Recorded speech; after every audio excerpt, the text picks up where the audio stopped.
الحمد لله وكفى وسلام على عباده الذين اصطفى خصوصا على سيد الرسل وخاتم الأنبياء وعلى آله وأصحابه نجوم الهدى وقادة التقى. أما بعد فأعوذ بالله من الشيطان الرجيم. بسم الله الرحمن الرحيم. قل هل يستوي الذين يعلمون والذين لا يعلمون إنما يتذكر أولو الألباب. وقال تعالى وعلمك ما لم تكن تعلم وكان فضل الله عليك عظيما. صدق الله العظيم. وقال النبي صلى الله عليه وسلم من خرج في طلب العلم فهو في سبيل الله حتى يرجع. وقال صلى الله عليه وسلم فضل العالم على العابد كفضل القمر ليلة البدر على سائر الكواكب. صدق رسوله النبي الكريم ونحن على ذلك لمن الشاهدين والشاكرين والحمد لله رب العالمين. اللهم صل على محمد وعلى آل محمد كما صليت على إبراهيم وعلى آل إبراهيم إنك حميد مجيد. اللهم بارك على محمد وعلى آل محمد كما باركت على إبراهيم وعلى آل إبراهيم إنك حميد مجيد. گرامی قدر سامعین و بزرگان محترم، اللہ تبارک و تعالیٰ نے نبی کریم صلی اللہ علیہ وسلم کے ذریعے سے جو علم ہمیں عطا فرمایا ہے، جو علم ہمیں راستہ دکھانے کے لیے کتابوں کے اندر محفوظ کیا گیا ہے، اس علم کی فضیلت قرآن اور حدیث کی روشنی میں کیا ہے، اور علم حاصل کرنے کے لیے کیا کیا قربانیاں جھیلنی پڑی ہے، کتنی کتنی مشقتیں اٹھانی پڑی ہے، کیا پریشانیاں اٹھانی پڑی ہے، اس سب کی تناظر میں عرض کیا جا رہا ہے کہ علم کی کتنی بڑی اہمیت اور کتنی بڑی فضیلت ہے. رسول اللہ صلی اللہ علیہ وسلم نے دعا مانگی ہے، اللہم ارحم خلفائی، اللہم ارحم خلفائی، اے اللہ میرے خلفاء کے اوپر رحم فرما. پوچھا گیا رسول اللہ صلی اللہ علیہ وسلم من خلفاؤک، آپ کے خلفاء کون ہیں؟ رسول اللہ صلی اللہ علیہ وسلم نے ارشاد فرمایا الذین یرون الحدیث ویعلمهم الناس، کہ جو لوگ حدیثوں کو روایت کرتے ہیں یعنی بیان کرتے ہیں اور لوگوں کو حدیثیں بتلاتے ہیں سکھلاتے ہیں، وہ میرے خلفاء ہیں. رسول پاک سرور کائنات آقا مکی و مدنی حضرت محمد عربی صلی اللہ علیہ وسلم نے گویا کہ حدیثوں کا علم حاصل کرنے والے، حدیثیں بیان کرنے والے، حدیثیں لوگوں کو سکھلانے والے یعنی محدثین کے طبقے کے لیے خصوصی دعا فرمائی ہے کہ اللہ تبارک و تعالیٰ ان کے اوپر رحم فرمائے، اللہ تبارک و تعالیٰ ان پر رحم کی بارش فرمائے. اللہ تبارک و تعالیٰ کے نبی حضرت محمد الرسول اللہ صلی اللہ علیہ وسلم نے دعا مانگی کہ اے اللہ اس شخص کے چہرے کو تر و تازہ فرما دے جو میرے کلام کو سنے. من سمع کلامی وحفظہ، کلام کو سنے یعنی حدیثوں کو سنے اور اس کو یاد کرے اور پھر لوگوں کے سامنے اس کو بیان کرے، دوسروں تک پہنچائے. اللہ تبارک و تعالیٰ اس کے اوپر رحم فرمائے، ان کے چہروں کو تر و تازہ فرمائے. کتنی بڑی دعا ہے. خوشیاں ان کا مقدر ہو جائے، پریشانیاں، دکھ اور درد ان سے دور ہو جائے، تبھی تو چہرے تر و تازہ ہوتے ہیں. اور قیامت کے اندر جب چہرے کالے پڑ جائیں گے گناہوں کے سبب، کفر کے سبب، شرک کے سبب، اس وقت بھی اللہ تبارک و تعالیٰ کے خاص بندے کہ جن کے چہرے تر و تازہ ہوں گے، وجوہ یومئذ ناظرۃ الی ربها ناظرہ ووجوہ یومئذ باسرۃ تظن کچھ لوگ ایسے ہوں گے قیامت میں کہ ان کے چہرے تر و تازہ ہوں گے، اور کچھ لوگ ایسے ہوں گے کہ چہروں کے اوپر سیاہیاں ہوگی، چہرے کالے ہوں گے۔ اللہ تبارک و تعالی ہماری حفاظت فرمائے، ہمیں حضور پاک صلی اللہ علیہ وسلم کی یہ دعا ہمیں بھی مرحمت فرماوے، اور ہمارے چہرے دنیا میں بھی تر و تازہ ہو اور آخرت میں بھی تر و تازہ ہو۔ اس کے لیے رسول اللہ صلی اللہ علیہ وسلم کے کلام کو سنیں، اس کو یاد فرمائیں اور اس کو دوسروں تک پہنچائیں، تو یہ دعا ہمیں بھی نصیب ہو جائے گی۔ اللہ کے نبی صلی اللہ علیہ وسلم نے علم لوگوں کو سکھلایا۔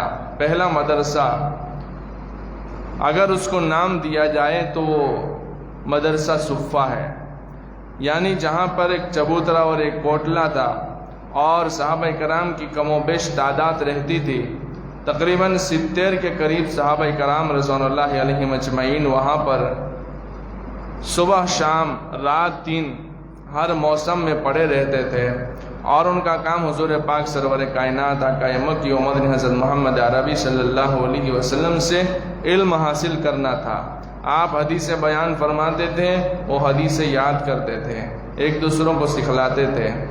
پتہ چلا سب سے پہلا مدرسہ صفہ، اور ان کے طلبہ یہ صحابہ کرام جیسی جماعت، اور ان کا نصاب، ان کا سلیبس، یعنی کیا پڑھایا جاتا تھا، ان کو قرآن عظیم الشان اور حدیث رسول اللہ صلی اللہ علیہ وسلم ان کو پڑھائی جاتی تھی۔ اللہ کا کلام انہیں پڑھایا جاتا تھا، سکھایا جاتا تھا، اور پھر اس کی تشریح کے طور پر، اس کی تفسیر کے طور پر رسول پاک سرور کائنات آقا مکی و مدنی حضرت محمد عربی صلی اللہ علیہ وسلم جیسا معلم اور استاد ان کو نصیب ہوا، جو اپنی حدیثوں کے ذریعے سے ان کی علم کی جو پیاس ہوتی تھی اس پیاس کو بجھانے کا کام کرتا تھا، انہیں علم دیتا تھا۔ قرآن عظیم الشان ان کا نصاب تھا، حدیث رسول اللہ صلی اللہ علیہ وسلم ان کا نصاب، ان کا سلیبس تھا، اور پیارا آقا جناب محمد الرسول اللہ صلی اللہ علیہ وسلم جیسی ذات یہ ان کے لیے استاد کے درجے میں تھی۔ فرمایا رسول پاک صلی اللہ علیہ وسلم نے، انما بعثت معلما، میں استاذ بنا کر کے بھیجا گیا ہوں۔ حضور نے فرمایا کہ میں استاذ بنا کر کے بھیجا گیا ہوں۔ حضور ایک استاد کا درجہ بھی رکھتے ہیں، حضور ایک مرشد کا درجہ بھی، پیر کا درجہ بھی رکھتے ہیں، اور حضور ایک مبلغ اعظم کا درجہ بھی رکھتے ہیں۔ حضور نے درس و تدریس بھی کیا، تعلیم بھی دی، سکھلایا لوگوں کو پہنچایا بھی، اور لوگوں کا تذکرہ بھی فرمایا۔ وَيُعَلِّمُهُمُ الْكِتَابَ وَالْحِكْمَةَ وَيُزَكِّيهِمْ، جو مقاصد نبوت میں سے ہے۔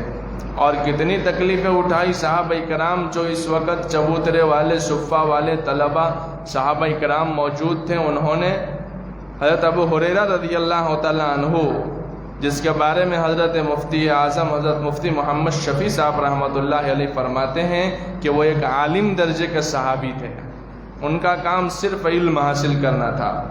سب سے زیادہ حضور پاک سرور کائنات صلی اللہ علیہ وسلم کی حدیثیں حضرت ابو ہریرہ رضی اللہ عنہ بیان فرماتے ہیں۔ ابو ہریرہ سے سب سے زیادہ حدیثیں مروی ہیں۔ وہ علم حاصل کرتے تھے، لیکن ان کا خود کا حال کیا تھا، کتنی تکلیفیں اٹھاتے، کتنی مشقتیں برداشت کرتے تھے، بھوک کی وجہ سے نڈال ہو جاتے تھے، اور مسجد نبوی کے صحن کے اندر گر جاتے تھے۔ فرماتے تھے کہ میں گر جاتا تھا، اور صحابہ کرام رضوان اللہ علیہ مجمعین یہ سمجھتے تھے، میرے ساتھی یہ سمجھتے تھے کہ گویا مجھے مرگی کا دورہ پڑا ہے، مجھے گویا کس کی بیماری ہے۔ اور اس زمانے میں کس کی بیماری کا علاج یہ کیا جاتا تھا کہ ان کی گردن کے اوپر پاؤں رکھا جاتا تھا اور تھوڑا ان کو رگڑا جاتا تھا۔ صحابہ آتے جاتے میری گردن کے اوپر پاؤں رکھ کر کے رگڑتے تھے تاکہ میں ہوش میں آ جاؤں، مجھے صحت مل جائے، میں تندرست ہو جاؤں۔ حالانکہ مجھے مرگی کا دورہ نہیں ہوتا تھا، وہ بھوک ہوتی تھی، اس بھوک کی وجہ سے میں نڈال ہو کر کے مسجد نبوی کے صحن کے اندر گرا پڑا رہتا تھا۔ اس طور پر علم حاصل کیا۔ فرمایا ایک مرتبہ میں بیمار ہوا، ایک مرتبہ میں بھوکا ہوا، اور ایسی بھوک کہ میں اس تلاش میں تھا، ایسی جگہ جا کر کے بیٹھ گیا کہ شاید گزرنے والے کوئی گزرے اور مجھے اپنے حال پوچھ کر کے کھانے کی دعوت پر لے جائے اور میرے پیٹ کی آگ بجھ جائے۔ اس لیے میں ایسی جگہ بیٹھ گیا جہاں سے لوگ گزرتے، تاکہ حال احوال خیر خیریت پوچھے اور کوئی نہ کوئی مجھے کھانے کے لیے لے جائے اور میری بھوک مٹ جائے۔ فرمایا کہ ابوبکر صدیق رضی اللہ تعالیٰ عنہ گزرے، سلام کیا، گزر گئے۔ میں سمجھا کہ ابوبکر کے گھر پر بھی کھانے کو کچھ نہیں، ورنہ ضرور مجھے لے جاتے۔ حضرت عمر فاروق رضی اللہ تعالیٰ عنہ گزرے، حضرت عمر رضی اللہ عنہ نے بھی سلام کیا اور گزر گئے۔ میں سمجھا کہ عمر کے گھر میں بھی کھلانے کو کچھ نہیں ہے، ورنہ عمر بھی مجھے لے جاتے ہیں۔ تھوڑی دیر کے بعد آقا مکی و مدنی حضرت محمد عربی صلی اللہ علیہ وسلم کا گزر ہوا۔ آپ صلی اللہ علیہ وسلم نے ابو ہریرہ کی خیر خیریت دریافت کی، سلام دعا ہوئی۔ فرمایا ابو ہریرہ چلو میرے ساتھ۔ گھر پر تشریف لے گئے اور پوچھا کھانے کو کچھ ہے؟ فرمایا کہ ایک دودھ کا پیالہ ہے۔ ابو ہریرہ رضی اللہ عنہ فرماتے ہیں کہ میں خوش ہو گیا کہ میں اکیلا اور سخت بھوک لگی ہے، چلو ایک دودھ کا پیالہ تو مجھے میرے نصیب میں مل گیا۔ حضور پاک صلی اللہ علیہ وسلم نے ابو ہریرہ سے فرمایا ابو ہریرہ آپ کے دوسرے ساتھی طلبہ صحابہ علم حاصل کرنے والے چبوترے پہ بیٹھے ہیں؟ فرمایا ہاں بہت سارے بیٹھے ہیں۔ فرمایا سب کو بلا لو۔ ابو ہریرہ رضی اللہ عنہ نے فرمایا کہ پھر میری امید ٹوٹ گئی، ایک پیالہ دودھ کا اور مشکل سے مجھے نصیب ہونے والا تھا، اب اس میں بھی حضور پاک صلی اللہ علیہ وسلم میرے دوسرے ساتھیوں کو شریک فرمائیں گے، میرے حصے میں تو ایک گھونٹ آئے گا بھی کہ نہیں آئے گا، میری بھوک کا کیا ہوگا؟ چلے گئے۔ حضور کا ارشاد تھا چبوترے والے اپنے ساتھیوں کو بلا لائے۔ حضور پاک صلی اللہ علیہ وسلم نے فرمایا، ابو ہریرہ فرماتے ہیں کہ میں سوچ رہا تھا کہ شاید سب سے مجھے دے دیا جائے پینے کے لیے تاکہ میں 2-4 گھونٹ پی لوں، ایسی مجھے بھوک لگی تھی۔ حضور نے فرمایا ابو ہریرہ شروع کرو ادھر سے۔ پھر میری امید ٹوٹ گئی، میں نے کہا کہ ادھر سے شروع تو کر رہا ہوں لیکن اب آخر میں میرا نمبر آئے گا کہ بھی نہیں آئے گا۔ حضور کا ارشاد تھا میں نے ایک کو دیا، اس نے پیٹ بھر کر کے پیا، پیالے میں کچھ کمی نہیں آئی، دوسرے کو دیا، دوسرے نے پیا، پیٹ بھر گیا، پیالے میں کچھ کمی نہیں آئی، تیسرے کو دیا، یہاں تک کہ وہ ساری ایک بہت بڑی جماعت تھی صحابہ کرام کی، طلبہ کرام کی، انہوں نے حضور پاک صلی اللہ علیہ وسلم کے مبارک ہاتھ سے دیا ہوا دودھ کا پیالہ نوش فرمایا، اور ان کی پیاس بجھ گئی، ان کا پیٹ بھر گیا، ان کی بھوک مٹ گئی۔ پھر حضرت ابو ہریرہ فرماتے کہ حضور نے مجھے دیا کہ اب آپ پیو۔ میں نے دیکھا پیالہ اتنا ہی بھرا ہوا تھا جتنا کہ پہلے تھا، میں نے پیا، میرا پیٹ بھر گیا، میں نے چھوڑ دیا۔ حضور نے فرمایا ابو ہریرہ اور پیو، میں نے اور پیا، پھر میں نے رکھ دیا۔ حضور نے فرمایا ابو ہریرہ اور پیو، میں نے تیسری مرتبہ پیا اور اب تو میرے گلے تک آ گیا۔ حضور نے فرمایا ابو ہریرہ اور پیو۔ حضور پاک صلی اللہ علیہ وسلم سے فرمایا کہ یا رسول اللہ صلی اللہ علیہ وسلم اب تو میں سیر ہو گیا ہوں، اب گنجائش بالکل بھی نہیں ہے۔ پھر حضور پاک صلی اللہ علیہ وسلم نے پیالہ مبارک اپنے ہاتھ میں لیا اور خود نوش فرمایا، پھر پیالے کا دودھ ختم ہوا۔ یہ حضور پاک صلی اللہ علیہ وسلم کا معجزہ تھا۔ کہنے کا حاصل اور مقصد یہ ہے کہ اس طور پر قربانیاں دی گئی ہے علم حاصل کرنے کے لیے۔ حضور پاک صلی اللہ علیہ وسلم کے پاس 24 گھنٹے بھوکے اور پیاسے پڑے رہے اور رسول پاک صلی اللہ علیہ وسلم سے علم حاصل کیا اور علم حاصل کر کے دوسرے صحابہ تک پہنچایا، وہاں سے تابعین، وہاں سے تبع تابعین، اور یہ ہوتے ہوتے ہم تک پہنچا۔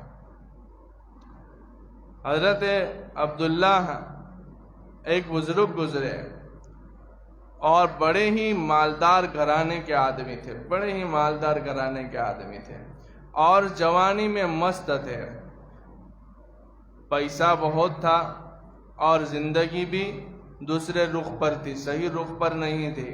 ماں باپ دعا کرتے تھے یا اللہ ہمارے بچے کو صحیح سمجھ عطا فرما دے، تو ان کی دعائیں قبول ہوئی۔ اور ایک مرتبہ عبداللہ آیا اور عبداللہ آ کر کے کہنے لگا کہ میں چاہتا ہوں کہ میں کوئی کاروبار کروں، میں کوئی دھندا کروں، تجارت کروں۔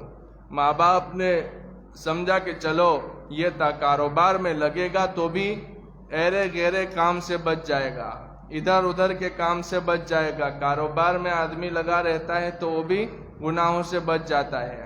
تو ان کو 30,000 اشرفیاں سونے کے سکے دیے، کہا لے جاؤ اور اپنا کاروبار کرو۔ عبداللہ گھر سے نکلے، اللہ نے ان کو پوری ہدایت دینی تھی، ان کے دل میں آیا کیوں نہ میں علم حاصل کروں اور علم حاصل کرنے میں اپنی جوانی لگاؤں اور اپنا یہ پیسہ لگاؤں۔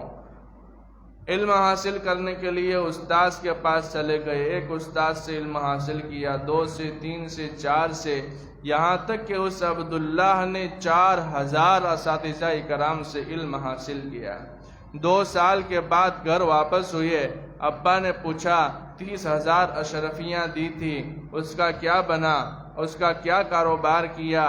تو باپ سے کہنے لگے کہ ابا جان ایسی تجارت کی ہے کہ اس میں کوئی گھاٹا نہیں ہے، اس میں کوئی نقصان نہیں ہے۔ فرمایا کیا ہوا؟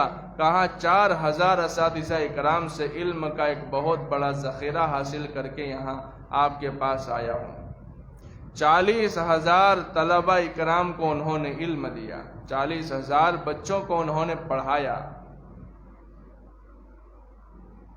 دوسرے ان کے ساتھی، یہاں تک کہ اسماء رجال کی جو کتابیں ہوتی ہیں ان میں حدیث بیان کرنے والے راویوں کے حالات لکھے ہوتے ہیں کہ یہ حدیث بیان کرنے والا راوی، حدیث کی کتابوں میں اس کا نام ملتا ہے، یا آدمی سچائی میں کیسا تھا، امانت داری میں کیسا تھا، اخلاق میں کیسا تھا، معاملات میں کیسا تھا، سچ بولتا تھا یا کچھ جھوٹ بھی بولتا تھا، تاکہ حضور پاک صلی اللہ علیہ وسلم کی حدیثیں بیان کرنے والے کے حالات پتہ چلے تو ان سے علم لینا ہے یا نہیں لینا پتہ چلے۔ جھوٹ بولنے والے آدمی سے تو علم نہیں لیا جائے گا، جھوٹ بول دے گا، حضور نے فرمایا نہیں اور کہہ دے گا حضور نے یہ فرمایا، اس کے لیے تو بڑی سخت وعیدیں ہیں۔ ایسے کذاب بھی ہوئے ہیں، ایسے روایتیں گڑھنے والے، حدیثیں اپنے طور پر گڑھنے والے بھی پیدا ہوئے ہیں، لیکن اسماء رجال کی جو کتابیں ہیں اس میں ساری تفصیلات لکھ دی جاتی۔ عبداللہ کے بارے میں اتنی تعریفی کلمات لکھے گئے کہ جو امام بخاری رحمۃ اللہ علیہ کے بھی لیے نہیں لکھے گئے۔ یہ کون عبداللہ تھے؟ یہ حضرت عبداللہ ابن مبارک رحمۃ اللہ تعالی علیہ تھے، جو حضرت امام اعظم امام ابو حنیفہ رحمۃ اللہ تعالی علیہ کے شاگرد خاص اور آپ کی جو مجلس شورا تھی ان کے ایک خاص رکن بنائے گئے۔ اللہ تعالیٰ نے اتنا علم ان کو عطا فرمایا، 40,000 طلباء نے ان سے علم حاصل کیا۔ ان کے جو دوسرے ساتھی تھے وہ سوچتے تھے کہ ایسی کیا بات ہے کہ ہم بھی ان کے ساتھ پڑھے، وہ ہمارے ساتھ پڑھے، لیکن ہم دیکھتے ہیں کہ لوگ زیادہ سے زیادہ اپنے بچوں کو ان کے پاس علم حاصل کرنے کے لیے بھیجتے ہیں، دیکھتے ہیں کہ طلباء کا رجوع ان کی طرف بہت زیادہ ہے۔ 40,000 طلباء کوئی معمولی تعداد نہیں ہے۔ فرمایا کہ ہمیں کوئی پوچھتا بھی نہیں، حالانکہ ہم بھی ان کے ساتھ پڑھیں، ہم بھی پڑھا رہے، لیکن ہمیں کوئی پوچھتا نہیں، اور ان کے پاس اتنی بڑی تعداد، اس کی وجہ کیا ہے؟ تو ہم نے جب ان کی اندر جا کر کے پتہ لگایا تو پتہ چلا کہ عبداللہ ابن مبارک رحمۃ اللہ علیہ کے دل کے اندر جو خشیت الہی، اللہ تعالیٰ کا جو خوف، اللہ تعالیٰ کی جو خشیت تھی وہ بہت اعلیٰ درجے کی تھی۔ اس کی وجہ سے طلباء ان کی طرف جوگ در جوگ، جماعت در جماعت ان کے پاس جاتے تھے اور علم حاصل کیا کرتے تھے۔ بہرحال ایک اور واقعہ ہارون رشید کے بچے کا اور لڑکے کا۔ ہارون رشید کو تو جانتے ہوں گے کہ وقت کا بہت بڑا بادشاہ گزرا ہے، بہت بڑا بادشاہ، اور دیندار بھی تھا۔ ان کا ایک بیٹا تھا، وہ بیٹا ایسا کہ دنیا سے ان کو کوئی لینا دینا نہیں، وہ بادشاہت کے کاموں میں دلچسپی نہیں رکھتا تھا۔ لوگ ان کو دیکھتے تھے تو بادشاہ سے ٹوکا ٹوکی کیا کرتے تھے کہ بادشاہ سلامت، آپ کا یہ کیسا بیٹا ہے کہ جب بھی دیکھتے ہیں اپنے حال میں مست رہتا ہے۔ ان کو تو کچھ دربار کے متعلق اور کچھ بادشاہ کی جو رعایا ہیں، جو ملک ہے، اس کے بابت اس کو کچھ پڑی نہیں ہے، وہ اپنے کام میں اپنے دھن میں مست رہتا ہے۔ اس لیے ہمارا تو خیال ہے کہ آپ اپنے بچے کا علاج کراؤ۔ ایک دن ہارون رشید نے اپنے بچے سے کہا کہ بیٹا، تمہاری وجہ سے مجھے بار بار طعنے جھیلنے پڑتے ہیں، لوگوں کی سننی پڑتی ہے، اس لیے کیوں نہ آپ کچھ کام کر لیتے اور کچھ ایسا کرتے کہ جس کی وجہ سے لوگ جو ہے وہ مجھے طعنہ نہ دے۔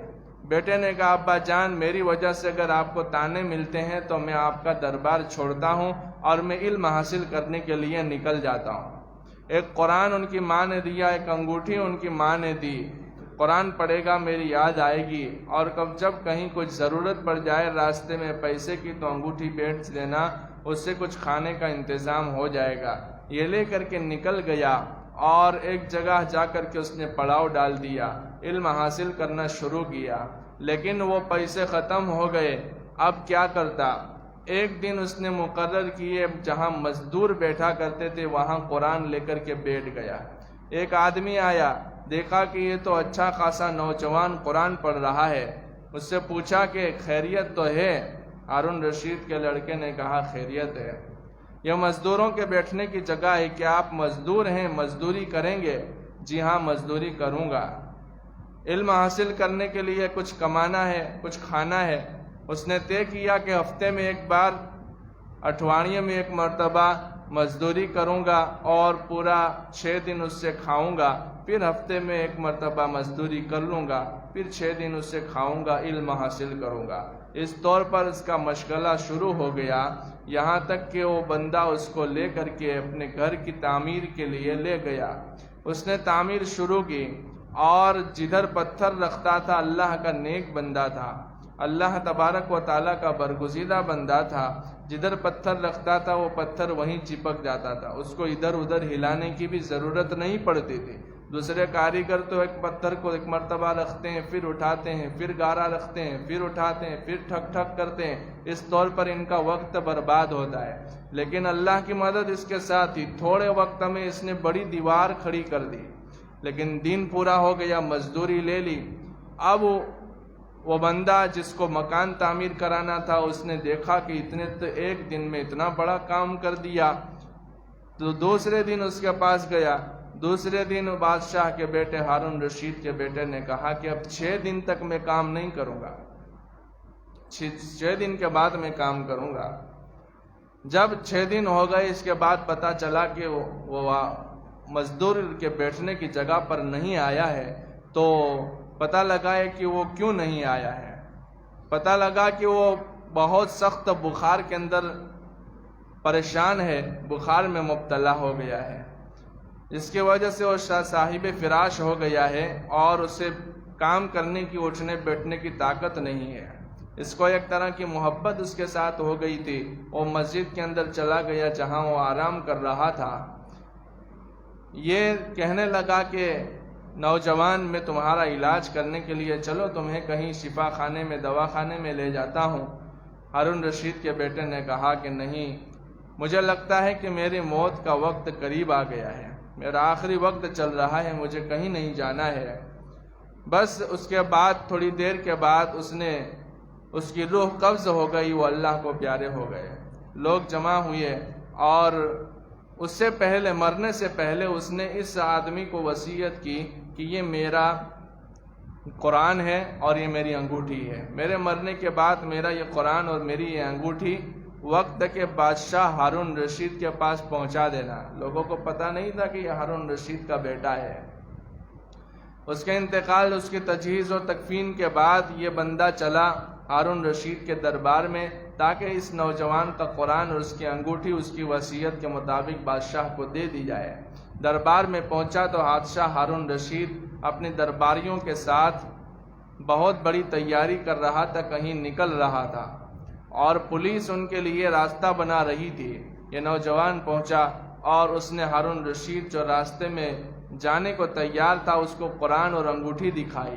ہارون رشید قرآن اور انگوٹھی دیکھ کر کے کچھ سہم گیا اور اس بندے کو اپنے پاس بلا لیا۔ پہنچا بادشاہ کے پاس اور بادشاہ سے کہا کہ ایک نوجوان تھا اور ہمارے گھر پر مزدوری کے لیے آیا تھا، اور اس نے بیمار ہوتے وقت وصیت کی تھی کہ یہ میری انگوٹھی اور یہ میرا قرآن بادشاہ وقت کو پہنچا دینا، اس لیے میں پہنچانے کے لیے آیا ہوں۔ ہارون رشید کی آنکھوں میں آنسو آ گئے اور انہوں نے کہا کہ اے میرے بیٹے، تو نے اپنے باپ سے زیادہ سمجھداری دکھائی، میں تو دنیا میں مشغول رہا اور تو اپنی آخرت کی تیاری کر گیا، اور تم نے میرے بیٹے سے مزدوری کرائی اور گھر کی تعمیر کرائی۔ تو یہ بندہ کہنے لگا کہ بادشاہ سلامت، مجھے نہیں پتا تھا کہ یہ آپ کا بیٹا ہے، آپ کے کہنے کے بعد مجھے پتا چلا ہے کہ یہ آپ کا بیٹا تھا۔ تو اس طور پر قربانیاں پیش کی گئی علم حاصل کرنے کے لیے، اس طور پر مشقتیں اٹھائی گئی علم حاصل کرنے کے لیے، بہت زیادہ دقتیں اٹھائی گئی، بھوک اور پیاس کو برداشت کیا گیا۔ اسی لیے کسی شاعر نے کہا ہے کہ تیرے کعبے کو جبینوں سے بسایا ہم نے، تیرے کعبے کو جبینوں سے بسایا ہم نے، تیرے قرآن کو سینوں سے لگایا ہم نے، تیرے کعبے کو جبینوں سے بسایا ہم نے، تیرے قرآن کو سینوں سے لگایا ہم نے۔ امام ذہبی رحمۃ اللہ تعالی علیہ وقت کے بہت بڑے امام، فرمایا کہ 20 سال کی عمر میں گھر سے نکل گیا علم حاصل کرنے کے لیے۔ 20 سال کے بعد علم حاصل کرنے کے لیے نکلا، 27ویں سال میں یعنی 7 سال، کتنے 7 سال کے بعد میں علم حاصل کر کے اپنے گھر واپس آیا۔ امام طبرانی رحمۃ اللہ تعالی علیہ فرماتے ہیں کہ میں 30 سال علم حاصل کرنے کے لیے لگائے۔ کتنے سال؟ 30 سال علم حاصل کرنے کے لیے لگائے، اور میرے پاس 30 سالوں میں بستر کوئی نہیں تھا، مسجد کے اندر میں پڑا رہتا تھا، اور جب سردی یعنی ٹھنڈی کا زمانہ آتا تھا تو جو چٹائی ہوتی تھی، چٹائی کی ایک طرف میں لیٹ کر کے میں اس چٹائی کو لپٹ جاتا تھا۔ اس کی وجہ سے میرا جسم، میرا سینہ یہ تو سلامت رہتا تھا، لیکن میرا سر اور میرے پاؤں میں ٹھنڈی رات بھر لگتی رہتی تھی۔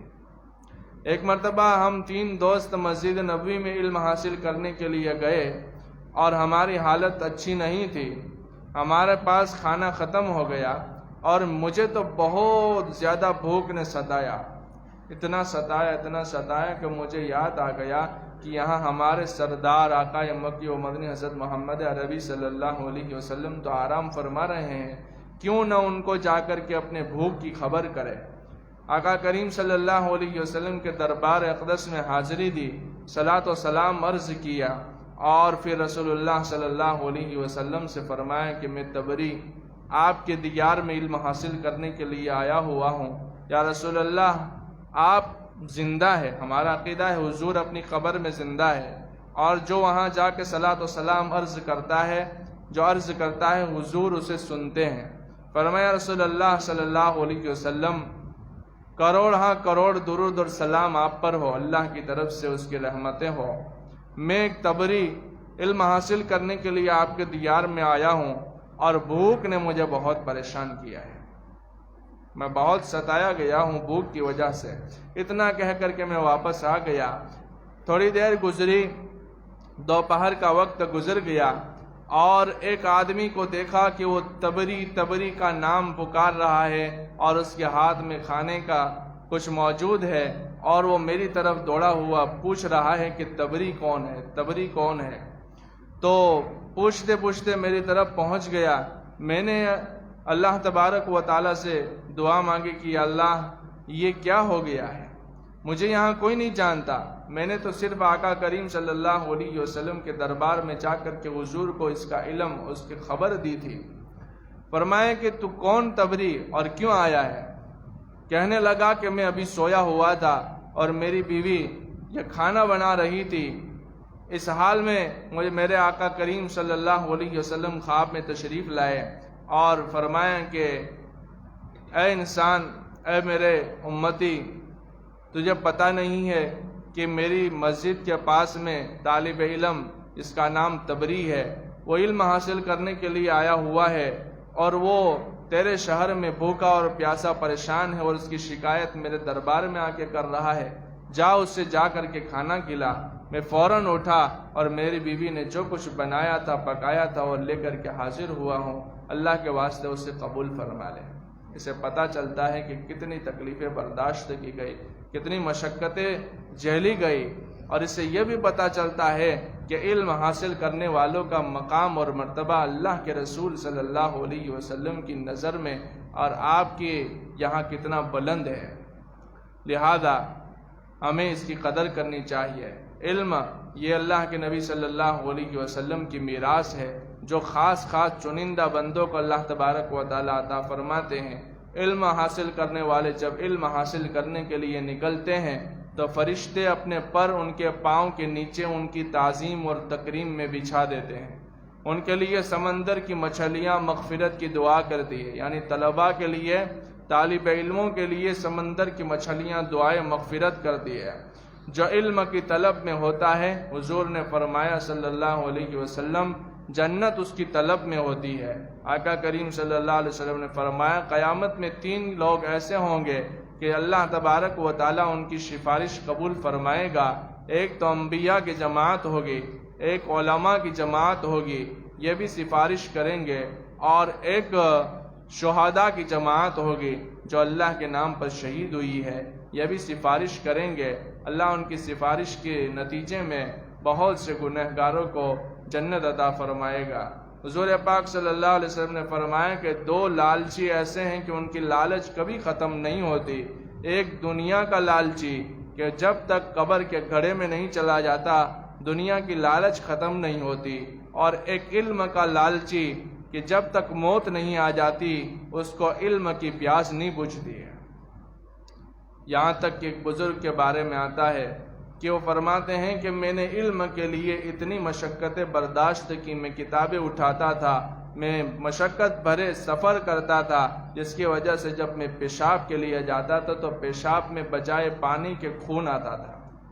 ایک بزرگ کے بارے میں یہ لکھا گیا ہے کہ فرمایا کہ جب علم حاصل کرنے کے لیے میں مشقت بھرے سفر کرتا تھا تو اتنا پسینہ ہوتا تھا کہ جس کی وجہ سے میری کتابیں پسینے کی وجہ سے بھیگ جایا کرتی تھی۔ تو علم حاصل کرنے کے لیے اتنی سب قربانیاں یہ پیش کی گئی، تکلیفیں اٹھائی گئی، ہمارے لیے تو سب بنا بنایا موجود ہے، کوئی تکلیف ہی نہیں، کوئی مشقت ہی نہیں ہے، بس ہمارے سامنے موجود جو علم کے گلشن ہے، جو مدارس ہے، دین کی حفاظت کے قلعے ہیں، ہماری گھر کی چوکھٹ کے سامنے موجود ہے، بنے بنائے راستے ہیں، بنی بنائی تیز رفتار گاڑیاں ہیں، اور طرح طرح کی سہولیات موجود ہے، کھانے پینے کے سارے انتظام مدرسے کے ذمے ہوتے ہیں، ہر طرح کی سہولیات مدرسے میں موجود ہوتی ہے، لیکن اس کے باوجود بھی ہم علم کی کتنی قدر کرتے ہیں، یہ ہم سب کو سوچنے کی بات ہے۔ اللہ تبارک و تعالی مجھے آپ کو پوری امت کو علم کی قدردانی کی توفیق عطا فرمائے، آمین۔ وآخر دعوانا ان الحمدللہ رب العالمین، وصلی اللہ تعالی علی خیر خلقہ محمد وصحبہ اجمعین۔